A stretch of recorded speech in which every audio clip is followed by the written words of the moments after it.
Good morning everyone, চলে এসেছি নতুন একটা ব্লগ নিয়ে গীতাশ্রম টাউনে। আপনাদের সবাইকে স্বাগত। তো দার্জিলিং গেলে চা না খাবো সেটা কি হয়? তো গেছিলাম দার্জিলিং থেকে, যেদিনকে আসছি সেদিনকেই আমরা জাস্ট চাটা খেয়েছি, কারণ কি আগে কয়েকদিন খাবো বলেও কিন্তু খাওয়া হয়নি। তো এনারা দেখলাম ভালোভাবে সার্ভিস করছেন, তো এনাদেরকেই বলে দিয়েছিলাম দুটো চা দেওয়ার জন্য। আর সকালবেলা আমরা এবার বেরোবো বলে রেডি হয়ে গেছি।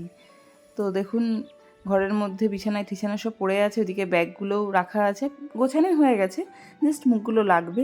আর বাইরে কিন্তু আজকে প্রচুর বৃষ্টি হচ্ছে। আমরা ভেবেছিলাম সকাল সকাল বেরিয়ে যাব, তাহলে কিন্তু অনেক আগের ট্রেন পেয়ে যেতাম এনজেপি থেকে, বাট দেখুন কেমন বৃষ্টি হচ্ছে। এখন পুরো চারিদিক মেঘে ঢেকে গেছে, কিছুক্ষণ পর পর আবার এটা ক্লিয়ার হয়ে যাচ্ছে। এখন পুরো ঝড় দিচ্ছে, চারিদিক দেখা যাচ্ছে না সেরকমভাবে কিছু। এখন পুরো মেঘে ঢাকা আকাশ, 5 মিনিট পর পর এটা মেঘে ঢাকছে, বৃষ্টি হচ্ছে, আবার মেঘে পুরো ঢেকে যাচ্ছে, আবার পুরো ক্লিয়ার হয়ে যাচ্ছে, দাঁড়িয়ে থাকা যাচ্ছে। তো যখন ক্লিয়ার হয়ে গেছে আমাদের জানলা থেকে ভিউ হচ্ছে এটা, কিছুক্ষণ নিচের বাড়িগুলো কিন্তু কালারফুল এটা জাস্ট লাগছে। 2-3 এই যে মিনিট ছাদের ছিল মধ্যে এই ওয়েদারটা, তারপরে আবার কেউ আবার পরিমাণ বৃষ্টি গ্রিন শুরু কালার হয়ে দিয়ে গেছে। রেখেছে, এই জন্য বেশি মানে কালারফুল কোনো রকমই লাগছে। আমরা বেরোতে আর এই দূরে পারছি না। ছোট্ট ছোট্ট তো ওগুলো কিন্তু আমরা যে গাড়িটা করে এসেছিলাম ভালো লাগছে। ওই আর এই যে ড্রাইভারকে কথা বললাম যে চলে এগুলো আসুন। সব হচ্ছে উনিও মেঘ, আজকে কোনো মেঘগুলো এয়ারপোর্টে গেছে, মানে চলে গেছেন, আর কাউকে ছাড়তে, তো সামনে থেকে দেখতে আসতে পাচ্ছি পারেননি। মেঘ। তো আমরা পাখিগুলো এর মাঝে মাঝে বসেছিলাম, তো লাগছে। চরণকে বললাম যে তুমি আমার যাও, গিয়ে ভালো লাগছে গাড়িটা হোটেলটা, দেখে প্রচন্ড এসো, ঠান্ডা লাগছে, কারণ এটাই কি না হলে এইভাবে কতক্ষণ বসে থাকা যায়। আদারওয়াইজ সব ভালো তো আছে। রেডি হয়ে আমরা আর যখন এখানে বসে বসে পরে হাওয়া আছি, নিচ্ছে। ওরচিও তাহলে ভিডিওটা ভালো লাগলে একটা সাবস্ক্রাইব করে দেবে। আর ঘরের মধ্যে বসে থাকছিলাম যখন, তখন 11টা এনাদের চেক আউট টাইম ছিল। এনারা বলছেন যে এবার আপনাদেরকে নেমে যেতে হবে, কারণ কি যদি কোনো গেস্ট আসে তাকে আমরা এখানে আবার নতুন অ্যালাউ করব। তো সেই জন্যে চাটা খেয়ে নিচে গিয়ে বসলাম। আর দেখুন বৃষ্টিটা কীরকম পরিমাণ হচ্ছে। তো আমরা এখানে ওয়েট করছি, আর ঠান্ডা দেখছেন কীরকম এখানে, মানে আমাদের আসানসোলের ঠান্ডা একরকম, আর ওখানে ঠান্ডা হচ্ছে আলাদা। তো আমরা সোয়েটার টোয়েটার পরে নিচে এসে ওয়েট করছি, কন্টিনিউ তাকাচ্ছি গাড়ি আসবে গাড়ি আসবে। গাড়ি আসার কোনো ইয়ে নেই, কারণ কি যাদের বেরোনোর ওনারা বেরিয়ে গেছেন অলরেডি, শেয়ারে হোক বা যাই হোক, কিন্তু আসার সময় শেয়ার পাওয়াটা খুবই কষ্টকর। তো সেই কারণে কোনোরকম একটা গাড়ি রেডি করেছে, 3,500 টাকা ভাড়া নিচ্ছেন এনজেপি অবধি। তো আমরা 1টা নাগাদ ওখান এনজেপি থেকে বেরিয়েছি। তো গাড়িটা চলে এসছে, একটু দূরে দাঁড়িয়েছে, কারণ কি এখানে অবধি আসাটা পসিবল না, একেবারেই গলি গলি রাস্তা। তো জাস্ট 2-3 মিনিট মতো রাস্তা, অতটা অবধি হেঁটে গেলাম। আর এই ছাতাটাও কিনে আনলো ছোটো, নেই বৃষ্টিতে ভিজতে ভিজতে গিয়ে ওর দেখছি প্রচণ্ড বৃষ্টি লাগছে, সেই কারণে এই ছাতাটা নিয়ে নিয়েছে। ধরছি একবার, ধরছি আমি একবার, ধরছি, এই করে করে গেছি গাড়ি অবধি। তো দেখুন গাড়ির কাছে অবধি পৌঁছে গেছি। এই গাড়িটা নিয়েছিলাম আমরা, এটা হচ্ছে সুইফট ডিজায়ার গাড়িগুলো। তো গাড়িটাতে ওঠার আগে ওরচিকে বললাম যে ছাতাটা একটু ক্লোজ করে নেয়, কারণ কি ও পারেও না, ও প্রথমবার ছাতা এরকমভাবে হোল্ড করে আছে। তো ওটাকে কোনো রকমে ভরে এবার গাড়ির মধ্যে উঠে যাচ্ছি। আর এই বৃষ্টির মধ্যে ড্রাইভারও, আর এই ড্রাইভারটা কিন্তু প্রচণ্ড মানে ইররেগুলার ম্যানারে চলে, মানে উনি কিন্তু কন্টিনিউ গুটখা কিনতে গেছিলেন, সেটা আমরা জানি না, আমরা ওগুলো পছন্দ করি না একেবারেই। আর উনি গাড়ির মধ্যে খাচ্ছেন, আমি যেখানে মানে কোনো রকম স্মোক ভালোই বাসি না, উনি গাড়ির মধ্যে স্মোকিং করছেন। হ্যাঁ, কখনো ফোন, কন্টিনিউ ফোন ধরছেন। ওনাকে লাস্টে মানে থাকতে না পারা গিয়ে কন্টিনিউ যখন করেই যাচ্ছে, তখন ওনাকে বলা হলো যে না, আপনি এইভাবে ফোন করবেন না, কারণ কি একেবারেই আমার এগুলো অ্যালাউ করবো না গাড়ির মধ্যে, আপনার কোনো রিস্ক নেই। তো বলছে না না, আমার কোনো রিস্ক নেই, আমি কিন্তু চালাতে পারবো, আমার এগুলো হ্যাবিট আছে, না ফোন করা যাবে না। তো কোনো রকমে এই যে কার্সিয়াং পার করছি আমরা, এখানকার ওয়েদার কিন্তু আউটস্ট্যান্ডিং লাগছে। গাড়িও কিন্তু ভালোই স্পিডে চলছে। তো আমরা গাড়িতে যেতে যেতে একটা জায়গায় দাঁড়িয়েছিলাম, কারণ কি গাড়িতে উঠে থেকে আমার মানে বমি পাচ্ছে। তবুও আজকে আমি বলতে গেলে কিছুই না খেয়ে এসেছি গাড়িতে, মানে না খেয়ে দিয়ে আমি আজকে চেপে গেছি। সকালবেলা জাস্ট একটুখানি ব্রেকফাস্ট করেছি আর চলে এসেছি, কারণ কি গাড়িতে চাপলে জানি খাবার খেয়ে উঠলেই আমার বমি পাবে। তো সকালবেলা লুচি আর তরকারি নিয়ে এসেছিলো ওই কী যেন হোটেলটা, সৌমিত্র হোটেল থেকে। তো আপনাদের আমি সাজেস্ট করতে পারি, আপনারা যারা দার্জিলিং আসবেন, ম্যাল রোডের কাছে 2 মিনিট থেকে 3 মিনিট হাঁটলেই কিন্তু সৌমিত্র হোটেল বলে একটা জায়গা আছে, ওখানে আনলিমিটেড খাবার পাওয়া যায়।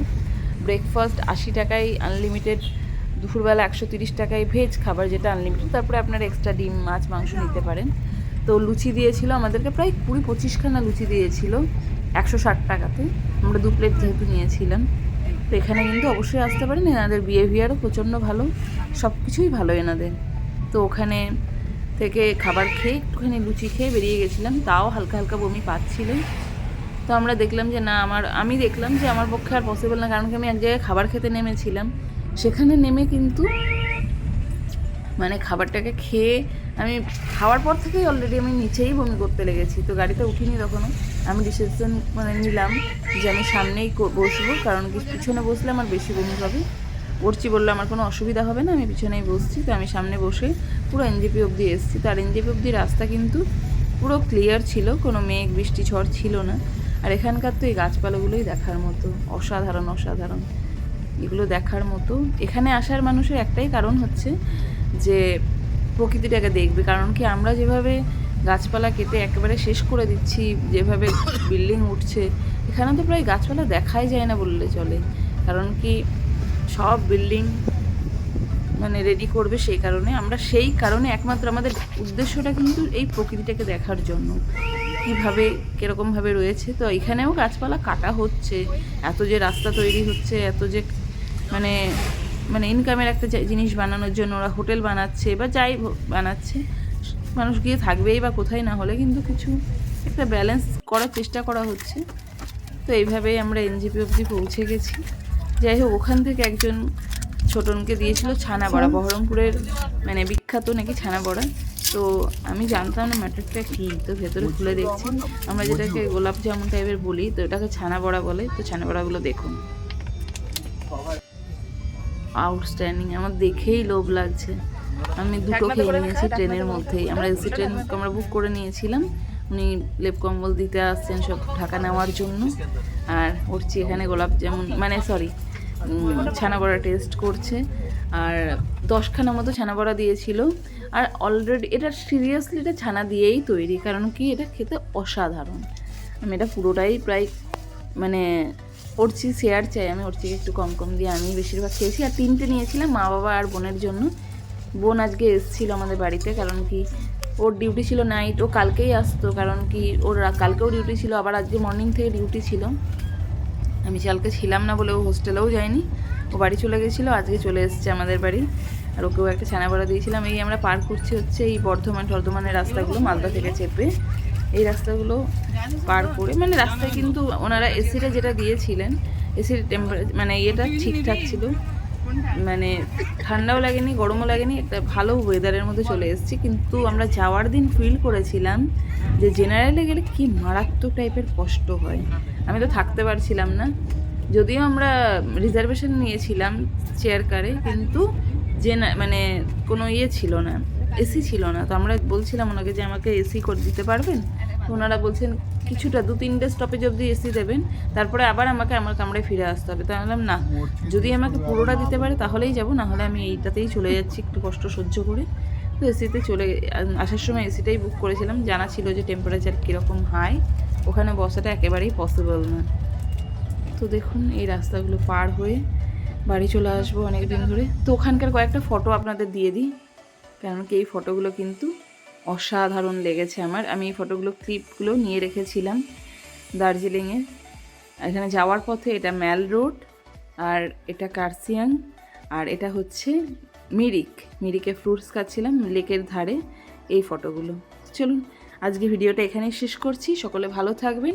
আর যদি ভিডিওটা ভালো লাগে একটু মতামত জানাবেন, লাইক করে দেবেন এবং সাবস্ক্রাইব করে দেবেন।